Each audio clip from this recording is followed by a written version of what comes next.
Great game, great wings. They go together. It's got to be Baumhauer's Wings. Congratulations, Bob Leslie, on the restaurant running so long, 25 years. Man, that's great. Roberto Barbolta, happy 25th. Happy 25th anniversary, and I love those wings. Wings serves the best hot wings. I love the white barbecue sauce. Happy 25th anniversary to Wings.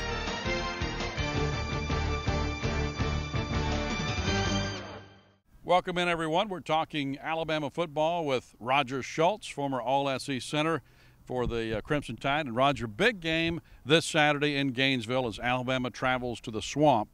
What's your gut feeling on this one right now? Well, the same as my gut feeling was last week. I think Alabama's going to go down the Swamp. They're going to take care of business. Obviously, lots being said of Charlie Weiss versus Saban and Muschamp's first game, the protege and all that mess going on. But bottom line is talent trumps anything, and Alabama has a little bit more talent than Florida.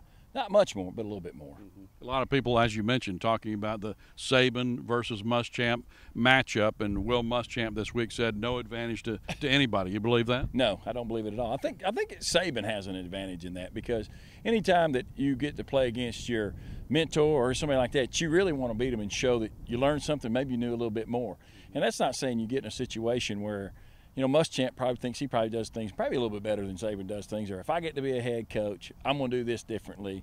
And you hear that from coaches all the time. And so I'm sure that there's a little bit more motivation for him. This ain't the first rodeo for Saban. He's played against his guys that has coached under him before, so it's not his first rodeo. Right. A.J. McCarron going on the road this week in the SEC to the Swamp. In the first opening ball games, he really hasn't had to make that pass under pressure. With the Florida defense this week, does he have to do that, or is the running game still in place? Well, I mean, you'd like to think that the offensive line and the running game would still be in place. Obviously, you got one of the best runners in the country in Trent Richardson. Of course, A.J. McCarron, all he's had to do is just kind of manage the game. You know, Saban wants a game manager, and McCarron has done that.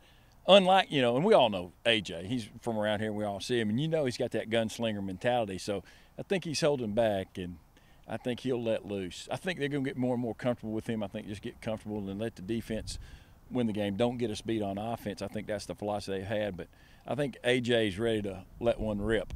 All right, if Alabama wins this over Florida, do they have a shot at number one? Win now or later? Well, next week when the polls come out. Yeah, who cares? You know, I don't care about next week. It's at the end of the season, and we got to play. You know, there's a long schedule. We got to play LSU also.